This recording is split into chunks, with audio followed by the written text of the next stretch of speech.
It's great. All right.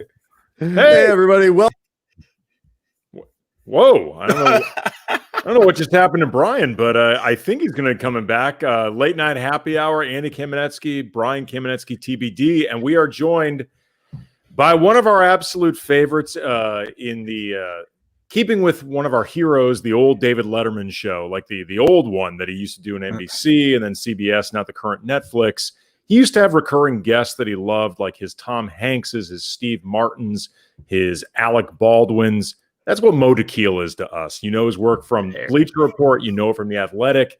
One of our absolute favorites to have on this show, and we always just feel incredibly grateful when we have his time. Mo, how are you, man?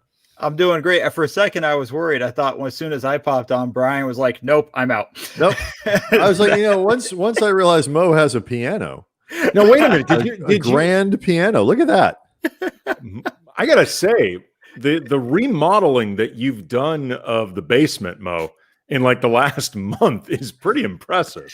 It's been a lot of work. I've had some time on my hands. Clearly, it would have been fully complete had the NBA decided not to come back as quickly as it seems like they're going to. And now I'm going to have to put a lot of projects on hold. It turns out Mo had far more ambitious plans, but it still does look nice. I mean, he finished everything except my right side of the screen. Like, Mo's left, I guess, my right. You still got some work to do over there.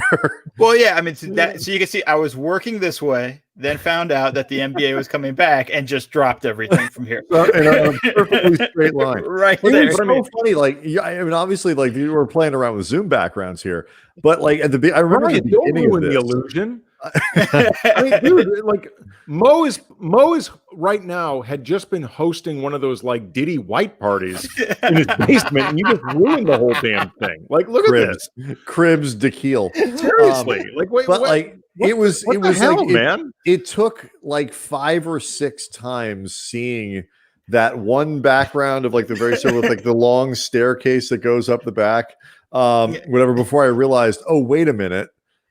That's not that person's house. Right. It's like really McMansion-y, very cookie cutter like.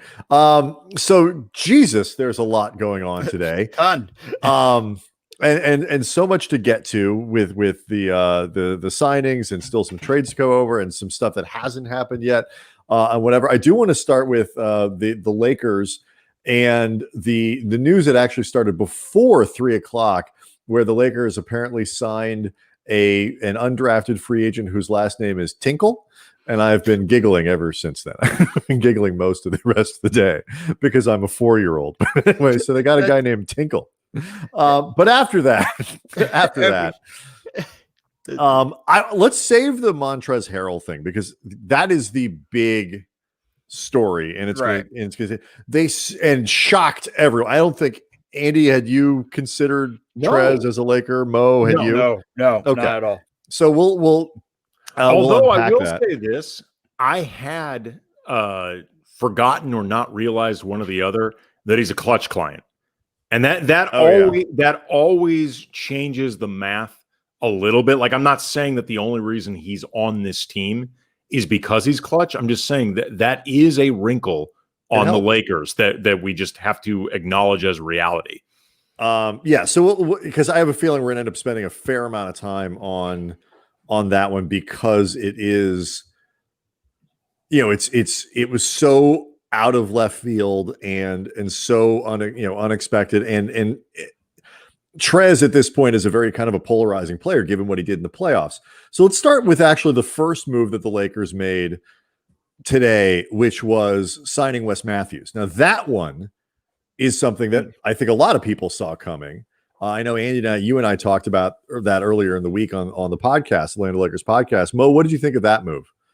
I liked it. I mean, we saw, with Danny Green being traded for Dennis Schroder, there's that hole there. And, there's also still that hole with KCP. We don't know what's going to happen there in that scenario. I don't know how much the Trez signing is going to take that away or bird rights or whatnot. I'm kind of still a little hazy on all the cap stuff, but that was a good fit for them. That was kind of, when he opted out, I was like, oh, he'll be a Laker. Like that was just kind of my immediate thought was like, this is a guy they got to go get. And it made sense. And so it was a good move in the sense of like, you got another 3-and-D guy. And to replace Danny and what you traded. Yeah, he in particular, he shoots really well from the corners. And you may have noticed LeBron, not bad at finding those guys. Like, I mean, he seems like LeBron. James. Really? He's still there?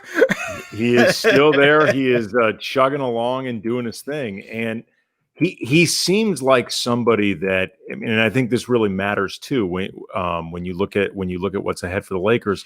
He seems like somebody who's going to find his fit, whether it's starting, whether it's coming off the bench. Like, he's a little bit undersized if you're playing him at the 3, but he is still a good defender. He still falls into that 3-and-D mode.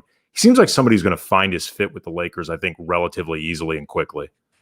Yeah, I think he's an easy plug and play guy. I think he found his fit when he went to Dallas, coming off the Achilles injury. I think, he found his place with Milwaukee a little bit. And so I'm not worried about him. Like, that's not a guy they're bringing in where I'm like, okay, I have questions. I'm like, nope, everything about that makes sense. I'm sure I'm not making for great live streaming here, but it's just, this is who he is. And I think it just kind of works well for what the Lakers need. And it's, it's like when you make a list of the guys to, because when you make the Schroder deal, and maybe we'll talk a little bit about that, before we're done here, just get your thoughts about how the Lakers did there. Like, you can't exactly replace Danny Green because he is, in theory, an elite level shooter and does things defensively in that combination that few players do. But if you were going to try, Wes Matthews is about as close of a facsimile, including age, mileage, all those other things, as you're going to get to Danny Green culturally, all that stuff. I mean, it is as clean a replacement as you're going to find. So, in that cheaper. sense, it was and cheaper, significantly cheaper, which makes a big difference, And so even if he's not the full replacement, if he gives you 80% of what Danny Green gave you, but at what, like 3 or 4 times the less the price, like that's a win for you. How do you think he lines up, like in terms of that comparison to Danny Green? Because you're talking about a 3-and-D guy along the wings, replacing another 3-and-D guy along the wings. Danny Green has a higher profile and, as you said, a much more lucrative check than Wes Matthews. But how do you think they actually compare in terms of on the court? Well, I think Danny started to show a little bit this year defensively, a little bit of a decline. Like, I don't feel like he was as solid of a one-on-one guy as he was. Now, listen, his IQ is still top of the line, and he's still making the right rotations. He's where he needs to be. He makes the plays that he needs to make. But it wasn't like a guy where I was like, okay, we could just stick Danny on him. The Lakers will just put Danny on the guy and he'll shut him down. I think that was kind of more Avery Bradley's role with the team a little bit, was to kind of be a little bit more of the defensive stopper type, or, in that sense. And I'm not sure Matthews has ever been that guy, but I still feel like he'll make the right rotations and things as he picks up the system, which is something I think he'll pick up fairly quickly. But, in that sense, I think it's along the same mode. I think offensively, he might even be a little bit better than Danny in the sense of he can put the ball on the ground just a little bit more, not a whole lot. Like, I'm not saying let's run the offense through Wesley Matthews or anything like that, but it was one of those things where they're like, "Oh, LeBron, I got this." Yeah, exactly. Do you know who I am? I'm Wesley Matthews. Wesley fucking Matthews is who I am, motherfucker. But I think the other thing about him too is Matthews is one of those guys who over the course of his career has always been a low percentage shooter, except now he takes so few twos that it doesn't really matter. He shot like 39% last year from the field, but most of that was threes, 36, 37% from 70% of his shots last season were from 3. Right. And I would expect that to actually go up this year. And so the percentages are misleading in the same way that, Danny Green doesn't shoot a lot of twos either. So, he's a pretty clean fit in that regard too. Yeah, I just think it's going to work out well. It's not again, for the price you're getting him at and what you're saving. And, this is when you kind of this is how I look at it, is when you bring in Schroder in as well, like that makes up a big difference too. Like I would take Schroder and Wesley Matthews over Danny Green and the 28th pick, which is basically what they traded out. I don't even remember I don't even know who the 28th pick ended up being. I think it got traded again. I mean, it's none of my business. That's the way I look at it. I was just excited because I was like, all right, one less dude that I never watched play in college that I got to learn about. Oh my God. Okay. We were talking we were talking before the show started about how keeping up with Detroit has just been insane. And by extension, what do they do now? What do that also means by extension that keeping up with Trevor Ariza has been insane. Woj just reported, OKC. Oh my God. Okay. Is trading James Johnson to the Dallas Mavericks. Mavericks guard DeLon Wright headed to Detroit as part of a 3-team trade with OKC. Trevor Ariza now going to the Mavericks, which makes sense. Like he's been on like 6 teams this week. I mean, he's now tied with Luke Ridnour, I think, for 4 trades in 1 week, being on 4 different teams. I'm not even kidding. This was Luke Ridnour had this year. Yes. 2011 or something like that, I think, where he just ended up getting shipped all over the place. John Hollinger is the one that started it in Memphis by trading him first, and now this is Trevor Ariza. Well, I mean, everybody knows, Hollinger. He's just a cold-hearted bastard. Yeah. I mean, you meet that guy. I mean, he's just one of the most unpleasant, unfriendly people in person you'll ever encounter. So it doesn't surprise me. Woj also reporting that the Pelicans and the Bucks are expanding the original Drew Holiday trade to include more teams and more players. More teams, more players. This is going to be too much. This is too chaotic. This will include the routing of. I love some of the terminology. The routing of Steven Adams. Like, he's like on the move right now. He's just walking around. They're going to adjust his GPS. Steven Adams will be heading to the Pelicans. Talks are moving towards a possible 4-team trade. Well, that's exciting. 4. The more, the better. Are they going to find a way to get Bogdanovich back in the fold? I don't know. I don't know. I mean, like, if the trade is big enough, do you think like the NBA will just be impressed and say, you know what, you guys managed to work out such a complicated deal. We're going to overlook the tampering. You guys go back to your original deal. They overlooked it for everybody else. I know. The whole thing is a joke. I mean, go ahead. I'm sorry, Andy. I totally cut you off. Go ahead. I was just going to say, like, I often say that the NBA cares about tampering as much as you make them care. Because the reality is they don't care at all. They only care when you force them to care. And when you look at this situation with the Bucks and the Kings and Bogdanovich, like, I don't know exactly what happened to create that scuttle, and eventually the reporting will come out. But I imagine at the heart of it is somebody leaked something before it was safe. And you just look at that scenario and go, like, guys, if you're doing this, just sit on it for 48 hours. Like, because the guys that were getting traded to the Kings have no say over any of this. So they don't have to know at all. The only people that need to know are like 4 execs total for each team, and presumably Bogdanovich. That's it. But the other thing is too, it's like, this is it's a weird instance of tampering because in theory you're not really stealing. It's just like everybody's just kind of arranging, like, hey, do you want to go play here? Like, I guess the issue is that you'd be agreeing to money before other teams have an opportunity to negotiate with you. But it's one of these. You're right, Andy. If you just do it in the background, like everyone until 3:30 on Friday. Like the whole tampering thing to me too. It's like this isn't even a big deal. It's a free agent or restricted free agent. Sacramento was going to get something out of it. Like, let's just say the Hawks, who I think are interested in Bogdanovich, didn't get a chance to negotiate with him. Well, hell, let's be honest. They've been tampering with everybody. How many guys have they been connected to throughout this whole moratorium? They managed to make this thing with Gallinari work out pretty quickly. Right? That doesn't seem at all suspicious. I'm not at all. Given how much money they offered him, from Gallo's perspective, what was it, 3 and 62? It was probably a fairly quick conversation. Oh, sure, all right. Yeah, I mean, this isn't. It's just that thing. To me, the real problem when you really got to start going in on tampering is when, if you have proof of other teams convincing somebody to demand a trade, or hey, do this so that we can trade for you, or things like that. Like, that's a little bit of a different story to me. That made me laugh. Sector Cruz says Mo's crib is way warmer than Brian's house. Well, you see how nice it is. You saw the piano. Mo can afford nicer things than I can, like indoor heat. It's true.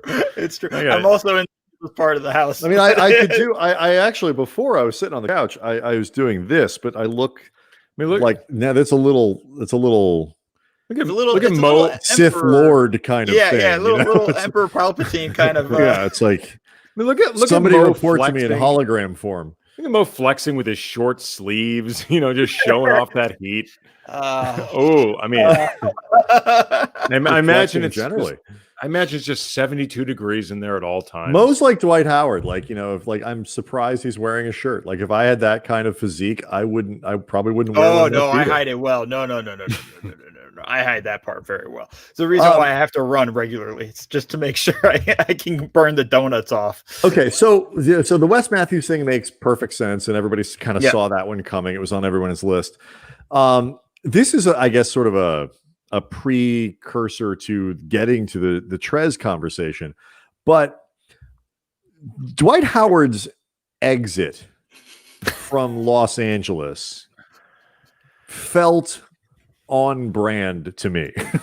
Like, it wouldn't have been a Dwight leaving to go somewhere else without something weird happening. And the weird thing was Dwight tweeting, I'm glad to be back, happy to be back in LA, purple and gold, forever. Never gets old. I'm staying right gold, where I belong. Laker Nation, I love y'all. Purple and gold never gets old. This is from Dwight Howard's official account. Twitter account. And then 5 minutes later or whatever, it's deleted. And then like a half hour later, he's going to Philly, and it seems like he's going to Philly. Originally, it was reported for like 5.6 million or something, which was way more than the Lakers could pay him. And then it turned out he was going for 2.6, which is exactly what the Lakers could pay him. And I don't have a clue what the hell just happened here. All I know is that Dwight Howard is not a Laker anymore. What do you make of the happenings, but also the loss of Dwight from the roster?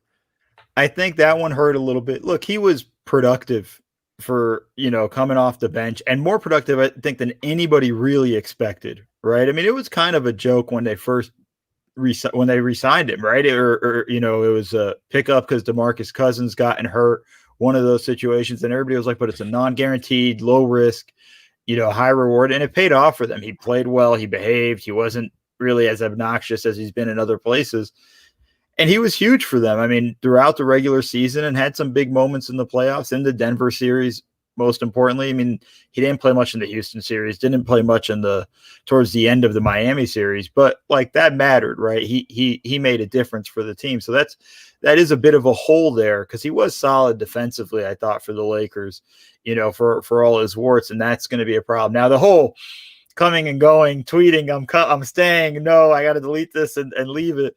I mean, that's, like you said, that's on brand. That is the most Dwight Howard thing Dwight Howard could do in free agency. Yeah, Chris Haynes had a breakdown of, I guess, from Dwight's perspective, what happened, also the Lakers' perspective. Reading right now from this report. He was under the impression that he had gotten a deal. However, sources within the organization are adamant a formal offer was never made, meaning the dialogue was merely a deal concept. Dwight thought he had agreed to the deal concept, that it was a done deal, sources said, forced to delete the tweet. This is a concept, like a treatment for it's like a TV show they're pitching to Hulu. In fairness to Dwight, he's only been in the league like 15 years, so he hasn't really been. And like the last 7 have been on a series of 1-year deals. So I mean, he's not really experienced with this whole thing.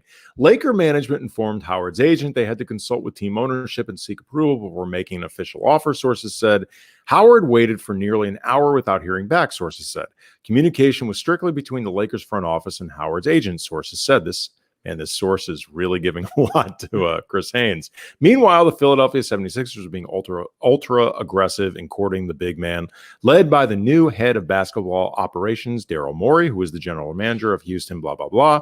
Having not heard back from the Lakers, Howard decided to join the Sixers on a 1-year, $2.6 million deal. So that is I mean, look, from a basketball standpoint, he's a perfect backup to Embiid. I think it really works well for them. He's not going to be asked to play. In terms of like just, handling the locker room, like that has got to be the most personality heavy center. The rotation. Jokes competitions between Dwight and Embiid are going to be intense. Except Dwight's not funny. Like I know he had a great year, and I'm genuinely happy for him and all that. So Dwight is not funny.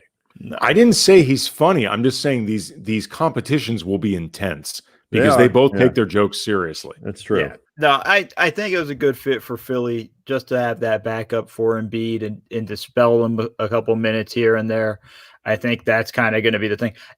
Do we know if it's fully guaranteed? Yeah, I'm pretty sure it's got to be. There's no way. Yeah, there's no way. So, they have that. But again, it's a low risk for them kind of situation if he really acts up. But for him, he's probably going to be watching Embiid getting post-ups going like, yeah, baby, give me a couple post-ups. Let's get some jump hooks in there. I think that's honestly, given how I've watched him take threes and stuff, I'd rather see him do that than waste time on post-ups. Well, I think that's going to be the interesting thing, but that was a good pickup. But all of that leads to the big move, right, Brian? Yes, let's do it. Okay, so Dwight leaves. Wes Matthews is there. We're all thinking KCP. What's going on there? Gallows. Oh, wait a minute. My bad. Really quickly. Woj just issued a clarification. Ariza is headed to OKC as part of the trade. Interesting. He's not going to Dallas, which actually made sense for Dallas, a team looking to get in the playoffs. Right. He's going to OKC, which makes you wonder if he's either going to get flipped again or he ain't lying out there. He's not staying in Oklahoma. What the hell is Oklahoma City going to do with Trevor Ariza? I'm glad they fixed the clarification before he landed in Dallas. he just keeps getting stuck. You think at this point he just says, I'm just going to count to 30. I'm not reacting. Honestly, he should just be like, I'm not moving until I know exactly where I'm at. Interesting that Dallas traded DeLon Wright because he gave them some good minutes last year. I like DeLon Wright. He's a good player. He was definitely helpful for them.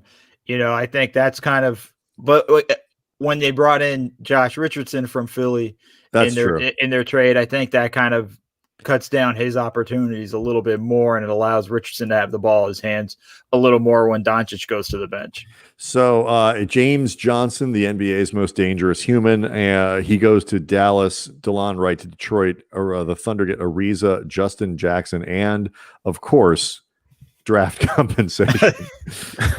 The 2026 draft is just going to be Sam Presti trading with himself. The Thunder have every pick in the draft. Well, it's going to be between him and New Orleans. I think it's going to be like 4 Oklahoma picks, 1 New Orleans pick, 4 Oklahoma picks, 1 more New Orleans pick kind of deal. They're going to have to be selling off players because they literally don't have the roster space for all the rookies they're drafting.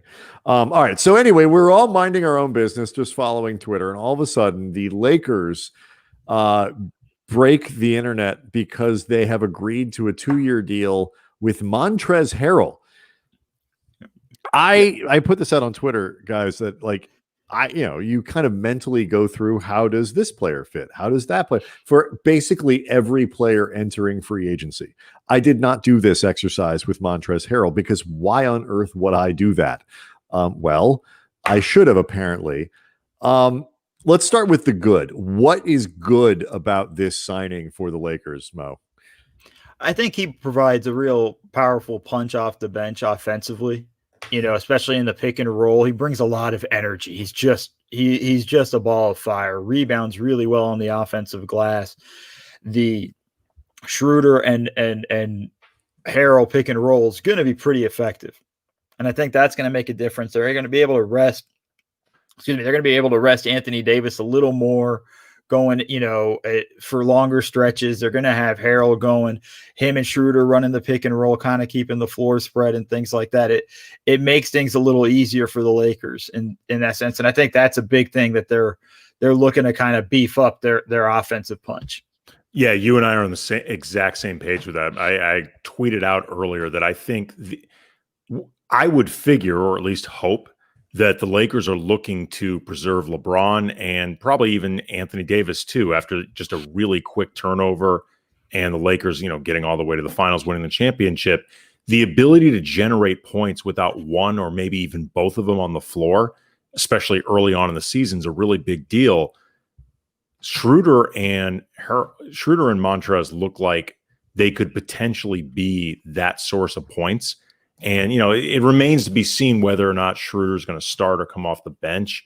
I mean, I guess the same thing could be said with Harrell, but Harrell's coming off the bench. I think. The only reason he wouldn't is just we don't know exactly who else is going to be on this team. So maybe there's a wrinkle at it or whatever. I expect it's going to come off the bench.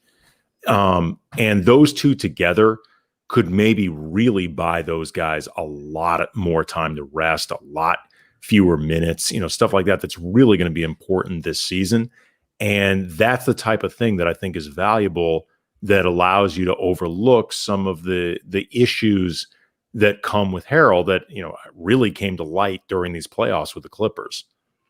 Yeah. And, I think there's going to be games where those two guys are going to blow it open, end of the third, beginning of the fourth quarter, where you might end up going like, hey, we don't even need to play LeBron or AD the rest of the way. They might have busted this thing wide open. So I think that's kind of an important thing there. And again, it just takes less of the burden off of those two guys. Like it was besides all the craziness going on this year, just on the court, there was a huge burden on both LeBron and AD to deliver night in and night out, scoring offensively, creating for others and so on. So I think this kind of eases that a little bit off of those guys, where they can have an off night, but the team can still come up with ways to win in that sense. This is one of the things that I think is interesting about the deal, is just because a couple things. First of all, the most recent impression of Harrell is the one from the playoffs, and he was legitimately bad, but there are also extenuating circumstances. He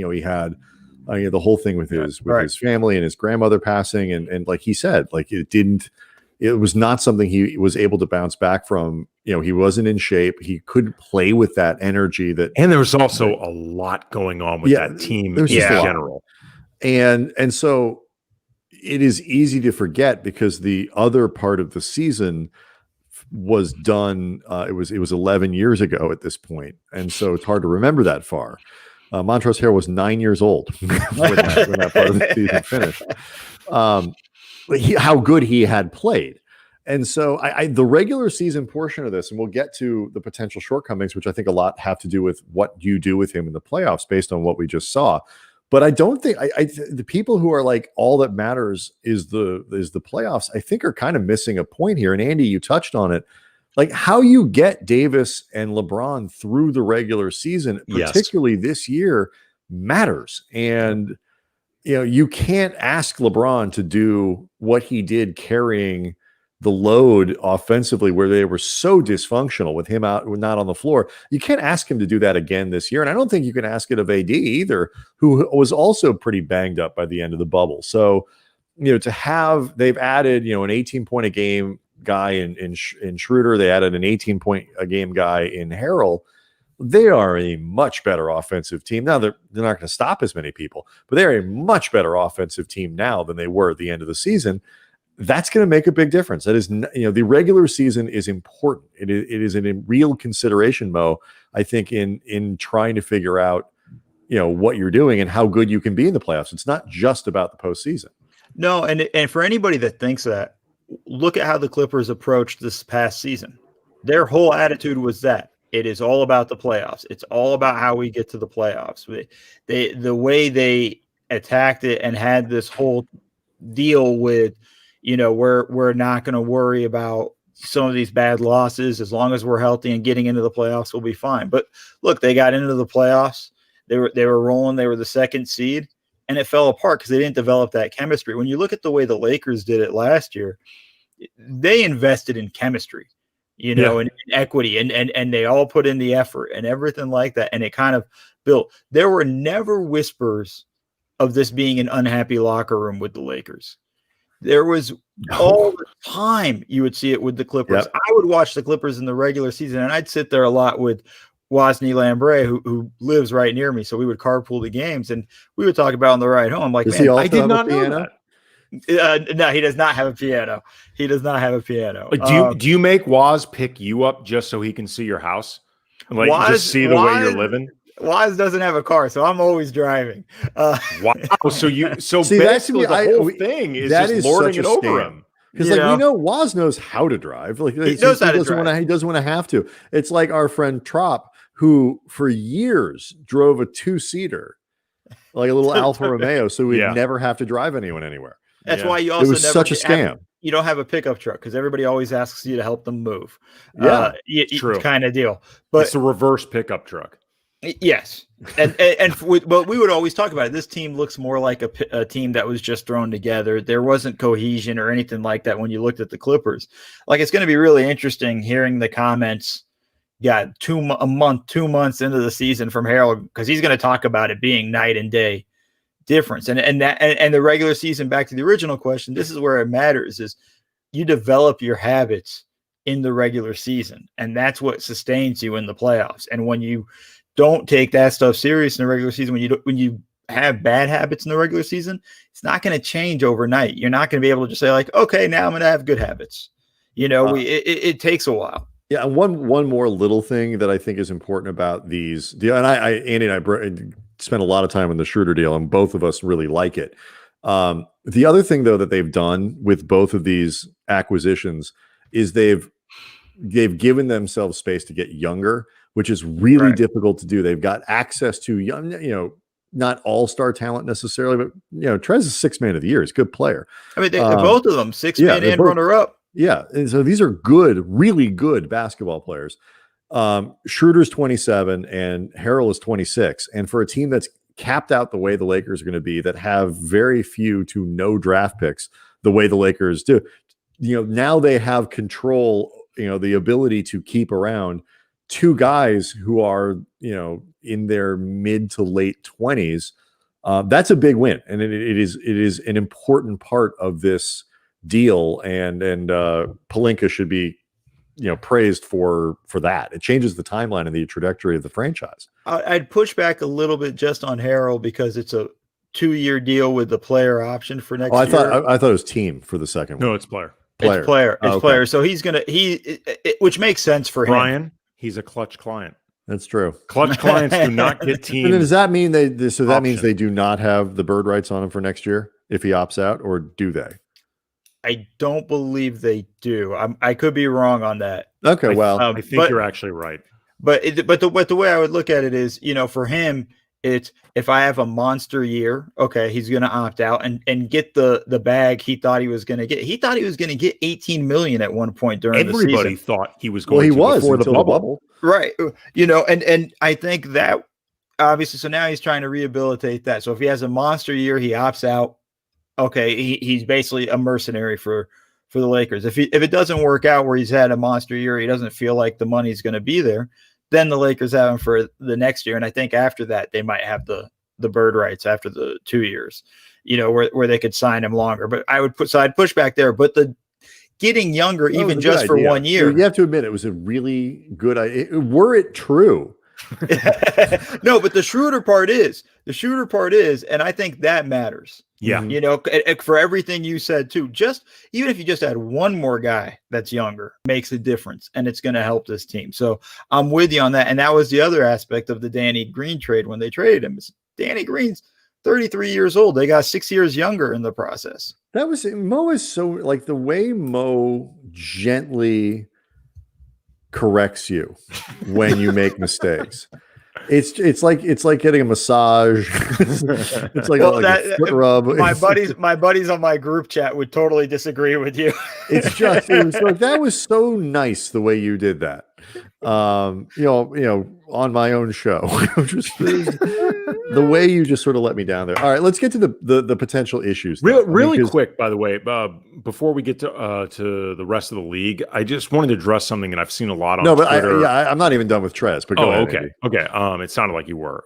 With Trez and the idea of, I've seen some people say because of the way the playoffs went so poorly for him, and if that was indicative perhaps of how things could play out with the Lakers, that you just brought in a guy that won't be able to close games.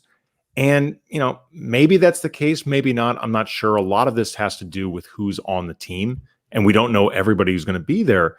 But if you look at the guys on this team already, I think LeBron, AD, and Caruso are very likely to end up closers pretty much every game. Kuzma has shown at times that he can be that guy. If the Lakers manage to bring back KCP, he's definitely going to be one of those guys. If Markieff Morris is brought back, he's going to be in the mix there. So to some degree, it's really going to matter just who else is there.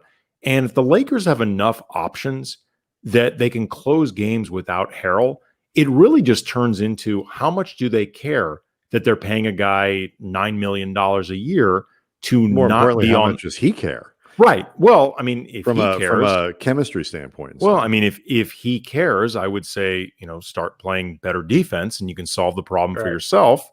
But and I imagine, given the presence of LeBron, AD, I don't picture this being as big a problem because those guys, I think, have the ability to shut it down. What you're getting into, though, is kind of what I was going to ask. Like, there are potential negatives here. Like, Trez is really good at the stuff that he's good at. And he's really bad at the stuff that he isn't. And one of the things that he's bad at is defense. And I'm not even sure it's a lack of effort. I just don't think he's very good at it. So, what are the problems potentially with his fit with the Lakers? I mean, the biggest problem is his pick and roll defense. Like, teams are going to attack him in the pick and roll. They're going to put him in constantly. I mean, hell, the Lakers did when they went against him, and that was kind of the plan. And I think that's something that he has to correct better. But I also think it's not out of the question that he's going to be playing with AD behind him, who's also a dude who's going to be in the running, most likely again, for Defensive Player of the Year. So you have a guy behind you that's going to make up for potentially your mistakes.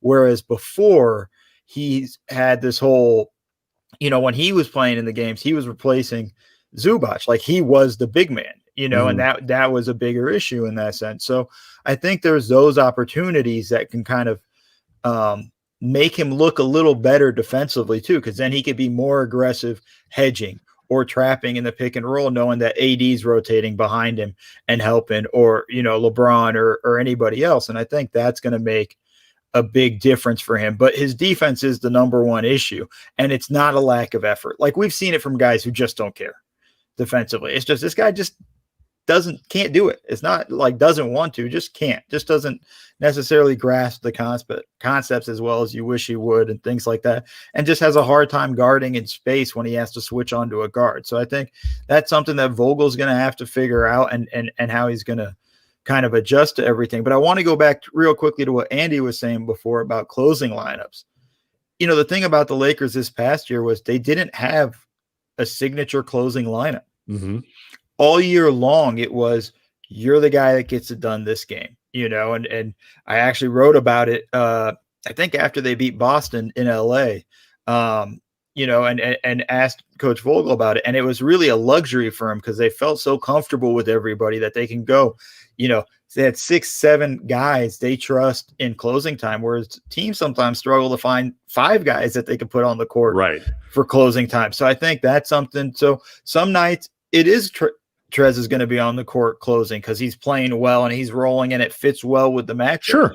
And then there are nights where it's just like, this isn't the right matchup for you to be out there closing right now. So, as long as he can handle that. And I think, again, when you're joining the champions, you kind of have to understand that you are going to have to make sacrifices. And I think that's going to come as part of it. Well, he's going to play with a chip on his shoulder, Andy. I mean, this is not where he expected to be in a lot of ways. Well, yeah, I mean, and it's going to be very interesting to see how he reacts to that in general, because the Clippers, it was very well reported by, people like Jovan Buha and other people who were around the Clippers all the time, that the addition of Kawhi and Paul George, these superstars, to a team that was kind of the little engine that could, and you had Montrezl Harrell, Lou Williams, Patrick Beverley, Ivica Zubac, these underdogs that managed to take the Warriors a couple games before eventually going out in the first round. There was a clash in terms of the superstar dynamic being added to that locker room. and how these other guys reacted to it. And Montrezl is going to have to understand the way things work with this particular team where, not only do you have LeBron and AD, who are 2 top 5 players in the league, if not higher than top 5, as Mo said, they've won a championship. So you're going to have to fit in there with that culture. And if that means sometimes you don't close games, whatever, I feel like it's really a matter more in terms of how big a concern it is. Do the Lakers have personnel where it doesn't matter if a high profile addition like him isn't regularly on the floor during crunch time? And if the answer is no, then it really just comes down to Harrell being okay with it. Like, to me, the most important thing is, does an addition like that potentially not being out there, does that mean that you didn't allocate your resources well? Like, how much does it matter? And if the answer is it doesn't really matter in practical terms, then it just becomes something that he has to deal with. And ultimately, that's just about his own professionalism. That's not about the Lakers. Yeah, no, scene. Yeah, no, you nailed it. You nailed it. What else is there to add? I'm out of here. I wasn't sure if that was intermission for your monologue there. I'm kidding, guys. I'm back. I was about to go get my theater glasses. I could watch that. I was a theater major. That was long. It was Palinka-esque. But he didn't talk about Mata from heaven or anything like that. Like, he didn't compare anybody to Moses or anything. So it wasn't Palinka-esque in that sense. But overall, he did nail all the points. Was it convincing? Did you feel like I may have just been gone for the rest of the show? I was in. But though a lot of what you were talking about, Andy, is dependent on like who else, like the math now for can they re-sign KCP, and apparently they're still talking about it and they're trying to figure it out and all that. Like that matters. Like, okay, so if it's not, like, there are some things that are left to do. I mean, I'm going to go ahead and just assume, I guess, KCP is still going to come back. Because I feel like they would have factored all of that into this, and plus, clutch. I mean, I guess unless they started realizing he's not coming back, right? And they the clutch guys were like letting him know, look, we've got 15 million on the table that we're going to take. You guys can't compete with that. So here are some of our other clients. Right, how about this guy? So I mean, that you're right. That could be part of it as well. But and obviously other teams want to think that he could.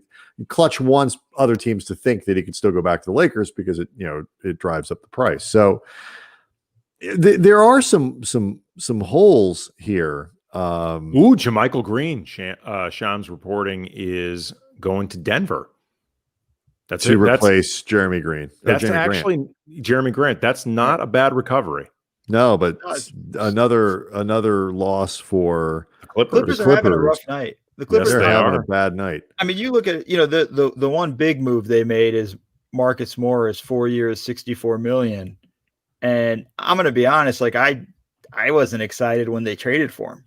I think the way he plays, he likes to take time where it's like, okay, it's Marcus Morris time. I'm going to get some shots up. I'm going to play some one-on-one. And I'm like, that's not your game now. Playing with Kawhi Leonard and Paul George, your job is to be a spot up and defend. And I think, at times when he tries to go one-on-one, it leads to problems. And you can do that with the Knicks because, and sorry to any Knicks fans who are listening, the Knicks suck. Doesn't matter. Nobody cares what they do. We don't know if Ben Lyons is watching right now. I mean, just to clarify, I mean, it's going to matter to one audience member if he happens to be there, our buddy Ben Lyon. I apologize, Ben. I don't mean to offend, but surely you can agree that, what the Knicks do in the regular season, nobody cares. So, you can get away with being that guy. So 4 years, $64 million, they couldn't afford to lose Morris, but at the same time, that's a high price to pay. And now you've lost JaMychal Green. They brought back Patrick Patterson, who's didn't really have the year that everybody was hoping shooting wise. Yeah. Pat just didn't kind of work out. And I think, it's just tough. And right now they still need a guard. Like, I'm looking for them to find that table center, and maybe that's Rondo. Oh God. Lakers fans are I don't think Lakers fans are necessarily pushing for they never want the Clippers to get better, but I do think there's a strong contingent of Lakers fans who are desperate to see the Clippers give Rondo like 3 years and $30 million or something like that. Yeah, I mean, just something. I imagine Atlanta's trying to figure out if they can get Bogdanovich. If they can't, maybe Rondo's their second option. Maybe it's the other way around, and they want to bring him in, but they've just given a ton. There's of not money a lot out there. I mean, it's not like you have a choice of 17 excellent point guards to go figure it out. But you're right, they do. Like let's talk about the rest of the Western Conference here, because it's been kind of a fascinating night in the West. So you look around, and Denver signed that cool like Italian point guard who immediately became my favorite player in the NBA. Argentinian. Oh, he's Argentinian? I thought he was playing. Was he playing over there? He's playing in Spain, but he's Argentinian, I believe. Sweet. Love those guys. Campazzo. Yes. So he's my favorite player now. And but they lost Jeremy Grant to Detroit, but now they just signed JaMychal Green, who is not quite as good as Grant, but that's a pretty decent recovery. Yeah. And he'll fit in there without needing shots and without chafing about his role offensively and all that kind of stuff. Portland has been sneaky good since free agency and the trade season started. They picked up Covington. They signed Jones tonight. So they did. Eric Jones Jr. with Miami. Yeah. Thank you. So they've done good. And that was a Western Conference finalist 2 years ago. So they could jump kind of back up a little bit if they could figure out how to play some defense. So they get Nurkic back. They traded for Cantor, who played very well for them. So who else around the conference, has looked good to you, Mo? And like, where do you think things look today relative to where they looked yesterday, with the Lakers presumably still at the top? Well, I still want to jump on the Portland bandwagon. I mean, sure. The Covington trade was pretty big to me. Even though it cost them 2 first-round picks, that was huge because we saw them in the first round, right? Like, they needed more defense, and as good as Gary Trent Jr. was defensively, not enough. And they needed that firepower. And I think that's where Covington is going to make a big difference, kind of playing the other wing and a guy that can help both rotate over. I mean, when he was playing the big man in Houston, he was averaging 2.5 blocks a game almost like that. Those are center type numbers. And I think that's going to make a big difference and kind of lift their defense up, which is big. And because he's able to shoot, it continues to keep their offense at a high level. So I like Portland. And then I think we got to talk about what Phoenix did. I think Phoenix did a phenomenal job. I think picking up Chris Paul was forgot about them. You're right. Yeah. I mean, the Chris Paul trade is pretty big for them. I think that's I love huge. that trade. It's a win for them. I think, he's going to be able to, and this isn't a shot at Rubio. As good as Rubio was, they got even a better guy in Chris Paul. I think they're going to be able to open up opportunities, for DeAndre Ayton. Now he's going to have the pick and roll maestro with him, coming off those screens. CP is going to find him, and he's going to see Ayton's game kind of jump up a notch, especially in the pick and roll. I think he's going to find the other wing players for more shots and more opportunities there. And this is going to allow Devin Booker to continue to do some stuff off the ball as well and keep him kind of fluid. I really like what Phoenix did. I don't know how much more. God, I can't find the word right now. I don't know how much of a leap this gets them. I think it gets them into the playoffs. I don't know. You if think this gets them into the top okay? four. Yeah, because that was gonna be my question. It's like, is it enough? Let's just assume that OKC drops out. Houston hasn't. They sure seem to be working pretty hard to make that happen. Soon draft picks are going to be playing for them. It's literally going to be the 2027 draft pick starting at shooting guard. They're going to have to start those. They're going to have to start playing those guys now. Yeah, I mean, they're in 8th grade. They're going to have to start playing. All of their veterans now are gone. Yeah, like they're all gone. And that was the plan, right? Like, sure. Though I'm just saying, like all of their OG, Chris Paul, Danilo Gallinari, Steven Adams, who had been a lifer, like they're all gone. Yeah, and apparently they're getting draft picks back for him. Would not have seen that coming. So, but like, okay, so let's presume that OKC drops out. Houston hasn't torn it apart yet. And I don't think they will. It doesn't seem like they just made the deal for Christian Wood. Yeah, Christian Wood. That's a pretty good pickup and gives them somebody who's over 6'2". like that, they don't necessarily drop out of the playoffs. So you got a lot of teams. Like, is Phoenix good enough to get the one spot that does seem to be opening up? And keeping in mind, that's probably taken up by Golden State, even after Clay. Yeah, I think that's going to be, well, I mean, we're looking at it now as a 10-team playoffs, right? Because you have the playing games. I don't know if we count. That's true. I'm still thinking of this as everybody's top 8, everybody's doing it, and I'm just trying to get. I'm mentally trying to prepare myself for 10-team conference opportunity. So I think they'll definitely be in the playing game at the very least. So and that's a win for them. That's another opportunity, and I think they're in the mix. I think Houston's going to be pretty good. We'll see how well it all works with Steven Silas. We'll see the mood those guys are in.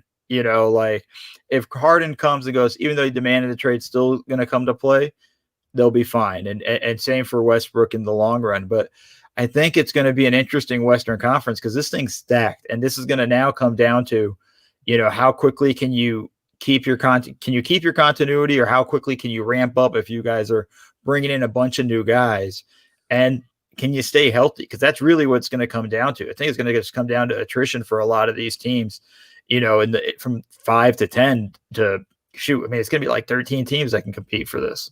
Ooh, Portland will be a 2 seed.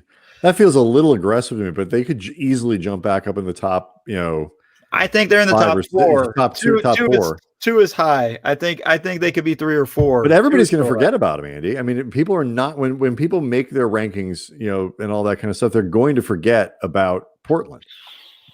Yeah. I think.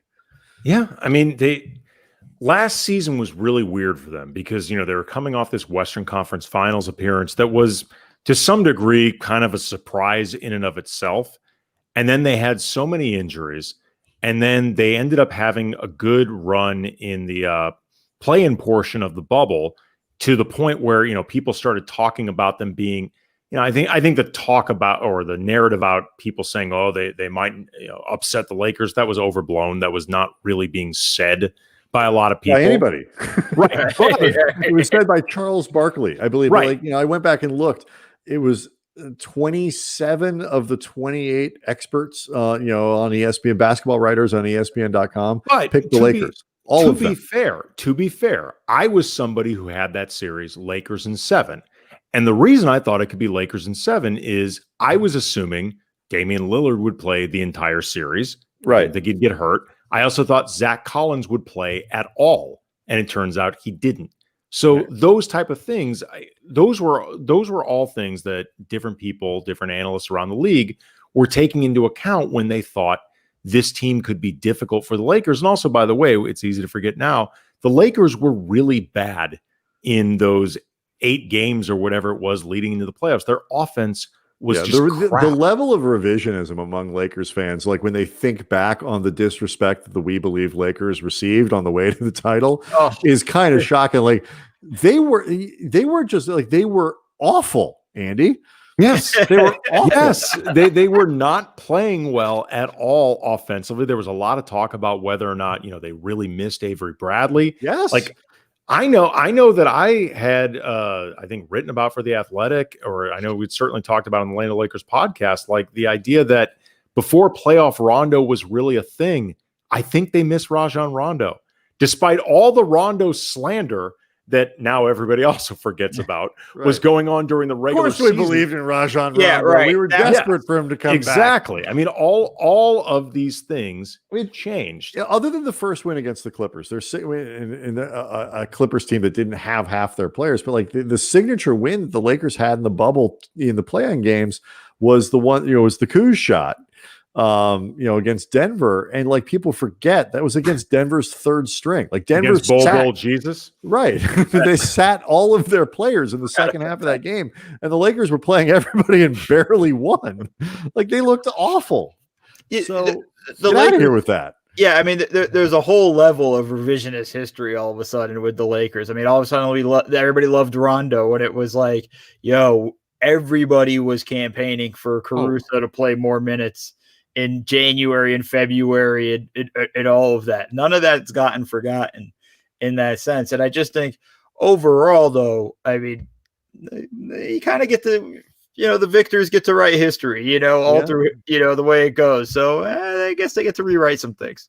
So, I think this was a really good night for the Lakers because the teams that were closest to them got worse. The Clippers got worse. Denver got a little bit worse. I mean, again, you're swapping Grant for Green. It's a little bit of a downgrade, not terrible. Although, they signed, the guard that they signed might be the best player in basketball, I've decided. But there's a little bit more space between the Lakers and those teams. Portland got better, but they have some ground to make up and some things to prove. Utah is a team people are. It doesn't seem like that gap, though, guys, between the Lakers and the rest of the conference closed today by any stretch, Andy, unless you disagree. No, I mean, it'll be interesting. I mean, there's that element of TBD with the Lakers and all these teams because we don't know exactly what's going to be going on. And in particular, KCP. If the Lakers lose KCP, that's a big deal. I'm not saying you can't recover from it, but but what do you replace him with? If they lose KCP, then maybe they make more of an aggressive pitch to whatever degree they can to Avery Bradley, and they end up bringing him back. But if you lose KCP on top of losing Danny Green, then you're looking at a team that really doesn't have a three or anybody that would play the three on both ends of the floor. And that was something that I think the Lakers at times had issues with last year, and they got away with it more than they maybe even should have. It starts creating a lot of pressure for Kuzma at that point because for the time being, he becomes really the closest thing they would have to a small forward playing like that on this team. So, again, there's a lot of fluidity right now and a lot that still remains to be seen with the Lakers. And look, if they end up figuring this out with KCP, then this team looks incredible heading back. Yeah, they're better on paper than they were last year, Mo. Like we talked about the optionality that comes with having Schroder and Montrezl Harrell and just the different options, particularly offensively, which is really where the Lakers most struggled much more last year than defensively. And I know you have to account for, the shortcomings that Harrell may have. And, Schroder is not a great defender. He managed to make it work last year with OKC on a team that I think had enough good defenders that they could either cover for him or maybe hide him with some assignments. But let me ask you this, because this is something Brian and I talk about, and you've been closer to teams than either one of us ever have, because you've actually been a part of front offices, and that it's really deflating when teams can't score. As much as you need to get stops and defense wins championships, blah blah blah, the morale drop that comes when you can't score, I think, is so much more tangible than struggling defensively. It's brutal. I mean, it's a killer when you're on the bad end of a 8-0 run. It just sucks. You're just like, wow, this is really the issue of it. And the fact that the Lakers offense was such a weakness during the regular season. And I mean that in a loosely, they were 11th in offensive rating, but it was you're hoping for better.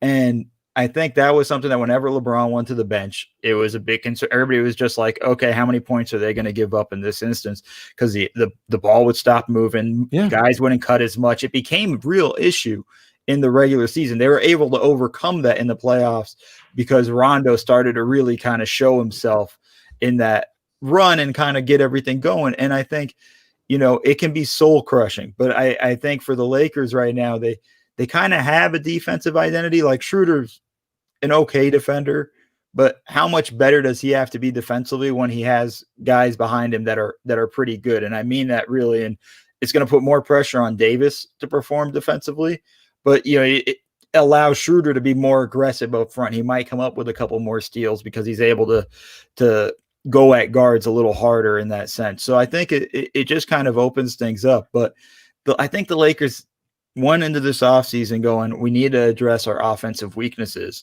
And I think they're beginning to do that. And I think they'll find guys at the veteran minimum, guys and I'm sure as soon as I say it, he'll go sign for like the full mid-level. But, Mo Harkless might find an opportunity at a mid-level as a guy I would look at if I was the Lakers, if they strike out on KCP or Avery Bradley. I think there are guys that they have any money left for that? Like, is I can't imagine he's going to go more than veteran minimum. I don't know. Okay, vet minimum. Yeah, I don't think he'll get. I don't think he'll get. No, I think I was joking, saying he'll sign somewhere else for the. Oh, I see what you mean. Full mid-level because I've said something, but I think the opportunities they'll be out there. I think there'll be guys that are willing to take a pay cut to go play for a championship. We just saw it with Trez. He's taking a $9 million pay. Or taking $9 million to go try to raise his value. I think that's going to be the opportunity. I will say, if Mo Harkless is going to come play for anybody for a minimum, it's going to be the Lakers. So he can, like, you want to talk about a guy who I think genuinely would like to stick it to the Clippers. He's one of those dudes. Yeah. I think it's a good fit. Well, and ironically too, Marcus Morris, I think, is on balance a better player than Mo Harkless. But the truth is, I don't know if he shined that much in those playoffs where, Mo Harkless wouldn't feel like I could have done that, or like I couldn't have had some utility there. These guys all take this stuff personally, no matter what they say. No so you're right, Brian. Bringing in a guy like Harkless, could be a little bit of that extra, that extra sauce that, Harrell's going to have. Montrez is going to have that. He was one of those guys who talked about how crappy that locker room was and the vibe that was going on there. Yeah, go ahead, Mo. Well, I think what's going to be great is this is just going to add for a lot of juiciness in the Lakers-Clippers matchup this season, right? We're going to get some chippiness. We're going to get some – I cannot wait. I always thought that Trez was a streetlight kind of guy, and it turns out he's a spotlight kind of guy, and I'm just disillusioned. I really had this whole impression of him as a salt of the earth type, and now he's just gone Hollywood. And that's not the Trez that I knew. But he's 26 years old. And he's gotten better every year. So it is important to remember that the guy that played in the playoffs was the worst version of him that anybody had seen in a long time. He was the NBA's sixth man of the year. And it's hard to say that your team gets worse when you sign that guy. Even if it's not a perfect especially fit. When you're pairing him up with the runner-up to sixth man of the year. Like as Mo had said earlier, it's pretty easy to imagine them developing the type of chemistry that Harrell had with Lou Williams. For sure. So Detroit does something odd where they sign every center and forward in America and then let the one guy who seemed to have the most potential of all of them go in a sign and trade. So they sort of chose a Plumlee over Christian Wood, which I don't get. Do you? No, I was shocked. I was shocked when I saw Plumlee 3 years, $25 million. And now listen, I have all the newsbreakers on notifications, so this way I can avoid the opportunity. Well, not us, basically. That's what you're saying. Yeah, no, not you guys. But to avoid getting kind of fooled, right, by the fake accounts or whatever. Right. I saw that and still didn't believe it. I was like, oh man, how did I end up getting a notification from a fake account? Don't you think Plumlee did that when they called? Like it was fake. Whoever the GM is now in Detroit. This is the one deal I don't think there was tampering, because the second he heard 3 years, $25 million, yes. Like, I'm in. Send the paperwork. Send it now. We're good. We're in. Yes. So I think that's kind of the case. It was weird, and I Plumlee being a guy going this early in free agency it's kind of Mozgov, like where it was like, really, this was one of the first deals we had announced too. I was just like, this just didn't make sense to me. I felt like, I don't know what they see in him. I'm not a big fan of his and serviceable big man, but not at 3 years. He's fine. Million. Like there's nothing wrong with him. He's he's a little more skilled than he gets credit for. He's a decent passer. Like he's not a bad player, but like but it's the Wood part of it that I don't like. Why? Made no sense to me. Are you getting rid of that guy? Like he's one of the few sort of. Maybe he didn't want to stay. Maybe That could always be part of it too. Like when we talk about these things, sometimes they just go, "Hey, I'm not coming back." Yeah, there's That's always true. He could go, but was he there's always restricted the or regular? assumption that the front office screwed this thing up, or like, especially when you see signings that look kind of weird, but maybe all these weird signings were trying to offset the fact that the guy they really wanted, Christian Wood, at least on paper, didn't want to stay. No, he was an unrestricted, wasn't he? Yeah, I think he was, because he's been bouncing around the league for a little bit, getting waived, and I think he was in Philly at one point. I think he was in New Orleans before Detroit. I think he's kind of bounced around, but I thought that was a good pickup for Houston. But Detroit's doing some stuff where I don't know. I need to see the dust settle because I feel like they just collected a whole bunch of forwards. They're the fantasy draft guy who drafts all the running backs, in every round, running back. And then when the draft's over, it's like, all right, who needs a running back? And starts trying to piece their team out. I don't know if that's what their plan is. Except they did it with centers, Mo, and like centers are the most unneeded position in basketball. So are running backs. So are running backs. It's interesting. I don't know fully what their plan is. At one point, I thought, oh, are they about to pull off a sign and trade and get rid of Blake Griffin and get off that contract? And now that doesn't seem to be the case. But I thought, okay, well, that makes a little bit of sense. And then once that, felt like it was not going to happen. And because that was like for like 10 minutes, you thought, well, maybe is Denver going to end up with Blake Griffin? Like that's kind of a fascinating. Like I'd pay to watch that. I was in. I want to see this because Blake wouldn't have to carry the load there. Offensively, he's a tremendous playmaker. So you put like that might be one of the best playmaking front courts basketball has ever seen. If you put Blake Griffin next to Nikola Jokic, like two of the best passing big men. It would be up there with like Powell and Lamar Odom. We saw for years. It would be unbelievable. And so like I was into that idea for 15, 20 minutes. Speaking of the dust settling, Mo, like who are you curious to see over the next, say, 48 hours? Like which teams are you really like most curious to figure out where they're going? The Clippers, for one. I think, we touched on it. I mean, bad day one, you got to hope they got to find ways to bounce back. I think, I want to see what Dallas does. I know they made part of this 3-team trade that I'm not fully aware of and they got Ariza, but they might buy him out. Or no, Ariza went to Oklahoma City. He's been on 4 teams this week. Yeah, at 5 if we count the ones that we thought he went to. And I think that's the thing. But I want to see what Dallas does. I like what they did with Josh Richardson. I still think they might need to do a little bit more. In the East, I just want to see what happens with Hayward. And then from there, what do the Celtics do? And I think that's something that's really going to matter on that end of that conference, and that's going to be a huge difference. Because I like what Philly's done. I think Philly's kind of built a more balanced roster now that's beginning to make sense. Milwaukee. I love the Drew Holiday trade. They overpaid, but I think in this instance, you kind of have to try to bring in Holiday, and I'm excited for that. And then I just ultimately want to see where Bogdanovich ends up. I was about to say, because like there are a lot of people as much of a clown show as this trade thing turned out to be, and it really does look like it's dead now. There are people who believe that the Bucks are actually better off from like a cap standpoint and a depth standpoint, not actually being able to do the trade. It gives them more flexibility. It lets them keep their depth. They won't be hard capped, at least yet. Right. All that stuff. Where do you come down on that?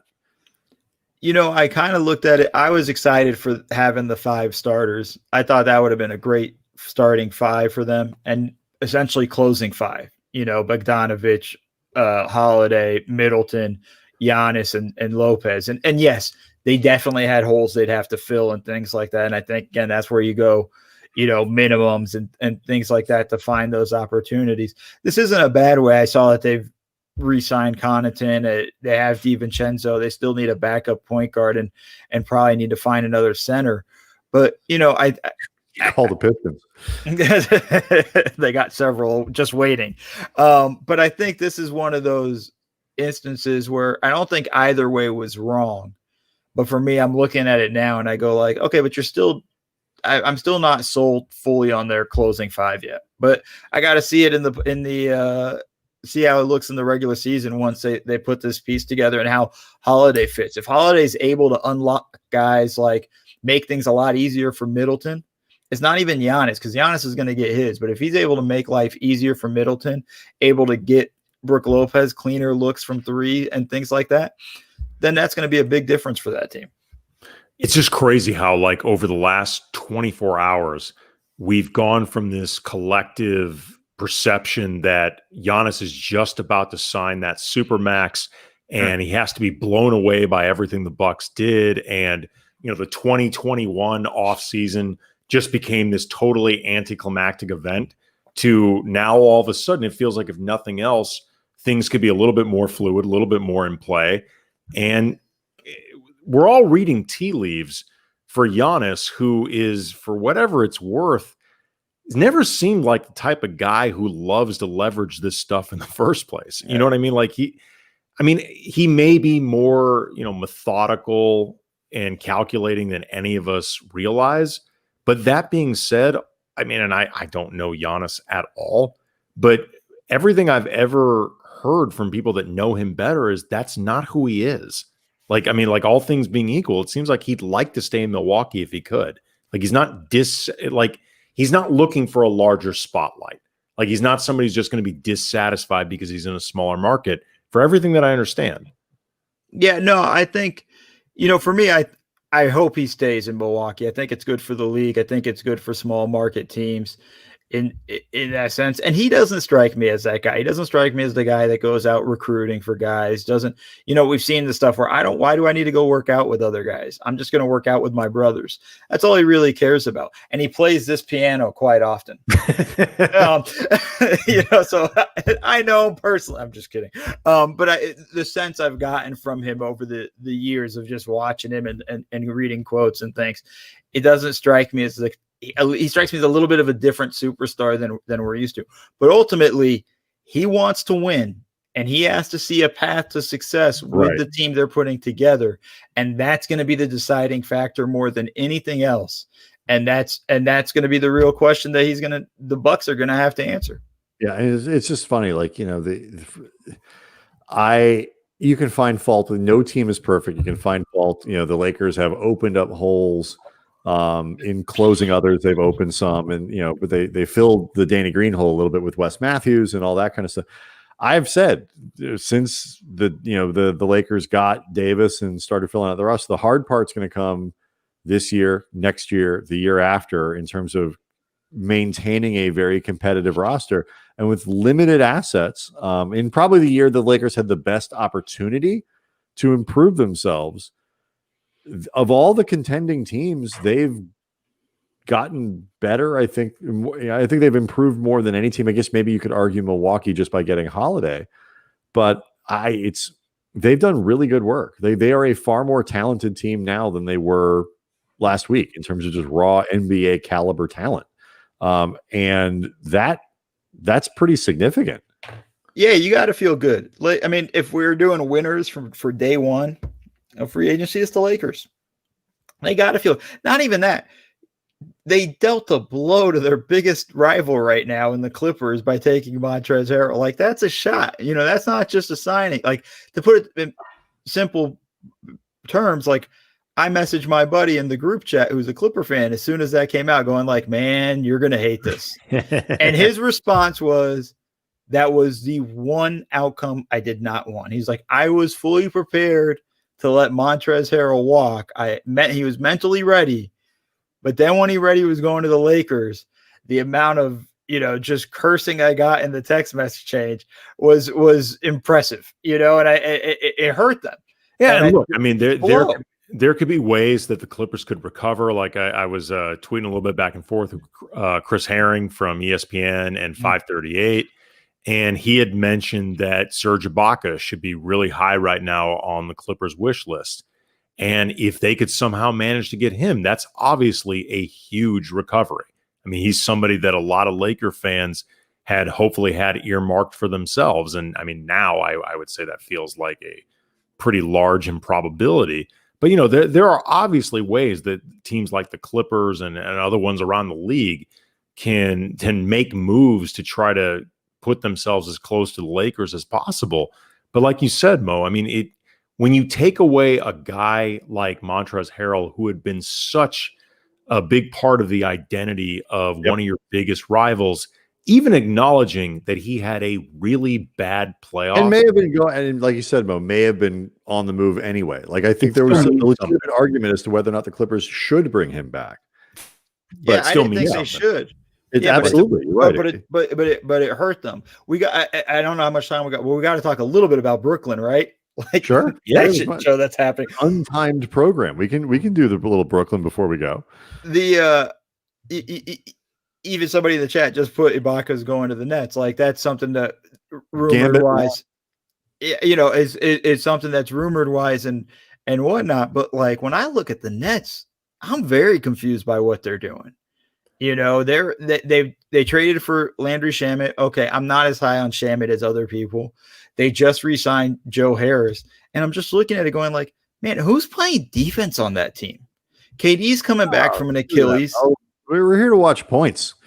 Oh, that's fine, but when it comes to nut cutting time, 141 every night. That's what I want to see. Well, somebody's got it. You got to stop them from getting 142. And, you know, I don't know if you they stop can. them by getting 143, Mo. Right. That's how you do it. Like, that's how this team's going to do it. They're just going to outscore you every single time. Every time. D'Antoni's on the staff. D'Antoni's on the damn staff. What do you think is going to happen? Yeah, but you have two extremely ball dominant guys as well who, you know, the 7 seconds or Suns less, which is my guess into how they're going to play with Steve Nash running it. You know, the big key was the ball was always in Nash's hands, and he was the one that always created. He was the orchestrator of everything. How's that going to work with Kyrie and Durant? I don't think they'll end up trading for Harden, but even that idea was. I think that would be a disaster. I'm here to watch it. But I would have moved to New York for a few weeks. I was ready to go. I was like, let's go. I want to see it. I think it would be a disaster. Not just like, I think figuring it out on the court, it wouldn't be easy, but you can. I think, though, from a leadership standpoint and just a cultural standpoint, the three of them together, I think is more likely to ruin their friendships than bring a championship. Well, we talk about it all the time. Like, I have my best friend in the world, one of my best friends. I don't ever want to live with him. We probably wouldn't be friends. Like, look at all the space you have, Mo. That really says something. That you wouldn't. And I like my space, so I need all of this. I'm just saying. I mean, he could sleep in the piano room and have plenty of space. No, I want to be able to go to the piano room whenever I want without having to worry about him being in the room. I mean, look at the depth. Look at the depth behind you. I mean, I just realized like how far it goes back. It doesn't even end. This is, you know, clearly they're paying Mo more at Bleacher or more at the Athletic to do his podcast, and they paid us to do ours. Clearly, it's like these. It's the hallway that never ends, just like The Simpsons with the escalator to nowhere. It's true. It's true. But I'm just saying, like, you've got all of that space and still you don't want this friend there. So no, but that you have that idea though, right? Like when what seems like a great idea, we're best friends. Yes, Quinn, I am a legend. You think everything is going to work out until you actually do it, and then you're like, oh wow, this is. Oh, you clip your toenails in the kitchen sink? Yeah. Huh. Interesting. That is the most normal thing that Kyrie, or most strange thing Kyrie does. Everyone, but I think like that's the thing when it sounds great as teammates. Like, you're my best friend. We're gonna have so much fun. It works so well when we play pickup basketball in the off season. It worked so great with Team USA when we were committed to just do this for 6 weeks, and now we're gonna do this every day for the next 6-7 months. Like it doesn't work out that way, and it's hard. A lot. I'm interested in it, but I mean, do you think they could trade Kyrie for Harden? Like, that would be kind of cold. That would be the only way it would work to me. If Durant just shipped Kyrie out, it wouldn't shock me. It would surprise me, but I'd be like, but no, I could see it. Like, that would work. We would learn at that point, like, sort of indirectly, who Durant is better friends with. Yeah. Yes. Like if he's willing to ship out Kyrie, it doesn't mean that their friendship wasn't fake, but it does mean probably a little bit better friends with Harden. It's Well, not personal. It's business, not it- personal. It's just funny because it was like the friendship just sort of happened, right? Like, okay, we were cool at the Olympics and things like that and stuff, but it was like all of a sudden, like, wow, they're really tight, huh? Interesting. Like it felt very forced, or the environment created it, or the situation. There's an element of like that like 4 days before prom, and like everybody else has a date, and you're kind of looking around. You don't want to like, so you just like, okay, you over there, like we can be friends, Right? You'll be my date to the prom, right? It's just a funny aspect of it to me that I just kind of don't really understand sometimes with these guys. Like when you look at it this way, KD left probably the most selfless superstar we're ever going to really see in the NBA for a long time. I mean, let's just look at it this way. Steph Curry won 2 back-to-back MVPs and said, yeah, no, look, like I know if we bring him, I'm probably not going to be the MVP again. And my role in the offense is going to change, but it's going to help us win championships. So let's go ahead and get him. And he went and recruited him. I mean, it's you don't get that. And then, and then he flips and goes to play with Kyrie, who, man, look, if Kyrie can't play with LeBron, like I have real questions who he can play with. And I think he's a hell of a player, but it's just hard in that fit. He is maybe the best finisher at his size I've ever seen. He's amazing. He's really good, but he is not easy. It's not the guys who are in that next tier, sort of, but like so close to being one of the elite guys who can truly call the shots as an A player on it.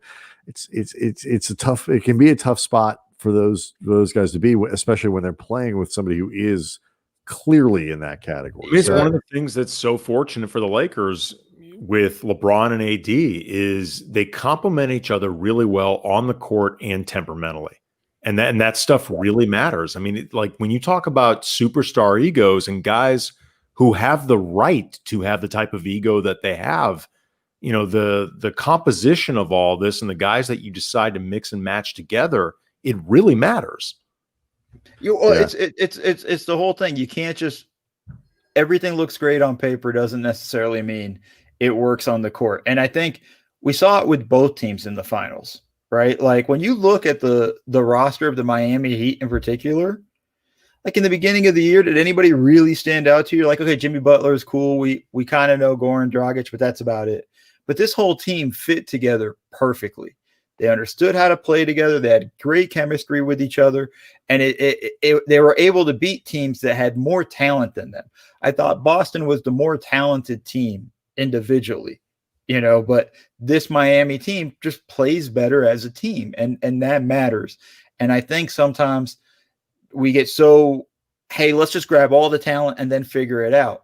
Cool. What happens when you don't figure it out? Because it doesn't always work out that way. And we've seen this for years. Old examples. Remember the Portland Trailblazers when they're going up against the Lakers? They were more talented than the Lakers. Yes, without question. But the Lakers were just a better team in that sense. And I think that's the pieces all work together. And I think sometimes front offices need to kind of get too excited with all of this and need to learn to back it off a little bit and go like, let's get the guys that actually fit our roster. Hey, so last thing before we let you go, and I meant to ask you this earlier, and you can do like the 2-minute answer because I know we kept you way late. How good is Golden State? Because we sort of put them in obviously as a contender before Clay's gone for the year. That blows. But they do replace him with Kelly Oubre. He's a good player. He's not Clay, but he's a good player. So where are they? Yeah, I kind of have them in like the 5-6 spot, maybe just outside the playing game, but in the playoffs. I actually just wrote about Oubre for Bleacher Report that came out today. I think the problem I have with them, both with Oubre and with Wiggins, is they don't really have a lot of wing defenders, and that was kind of Clay's game. Clay was their best perimeter defender and was their second best scorer and their second best shooter. That's hard to make up. And that's not a shot at Oubre. That's not a shot at Wiggins. Clay's just that damn good, right? Like, and there's a reason why he was as highly paid as he was, and why he's anybody who's a two-way player like that is very hard to come by. I think that's just a very tough void to fill. And I thought they did a good job. Oubre was probably the best option they could bring in. I think he's going to bring some interesting stuff for them offensively, energy. Like we were talking about with Schroder, they got younger with Oubre. He's on a 1 year. He's last year of his deal. But he's not a bad guy for them to have their bird rights. It's a good recovery. It's not Clay, but it's a good recovery. All together, I think they're in decent shape. I think they're still a playoff team, but I don't see them as a contender. Like I think Portland's better than them. I think Dallas might be better than them. I think it's going to be a mix, and we got to see what it looks like because Draymond looked old last year. I know he was taking it easy, but he also looked old. And Steph's coming back from an injury-riddled year. It's tough, so we'll see how it goes. All right, dude, you are awesome. I know we ran it was way great. over. Right, super fun to break all this stuff down on what looked for the first 20 minutes like it was going to be super boring. Dude, the NBA never lets us down. Come on, it never lets us down. So this was awesome. Mo Dakhil, you know him from Bleacher Report. We'll tweet out the story that he's talking about Kelly Oubre and the Warriors. I have a Laker one coming out tomorrow. Going to be up. Tweet that next to. I'll be up most of tonight writing. Have you guys decided on the new name of the Brody and the Beard podcast? They're still there. They're still there, so it works. It works. Okay. I've been pushing. You guys tell me if this works for you. Appreciate that, my man. Sector Cruz, thank you. But I've been pushing the podcast formerly known as Brody and the Beard. That's good. Then you can just keep it for like the next 10 years. I mean, easy on the graphics department. Just got to put formerly known. Use the old Prince symbol. I'm gonna show up to the podcast when I'm dressed as Prince and Brody and Beard.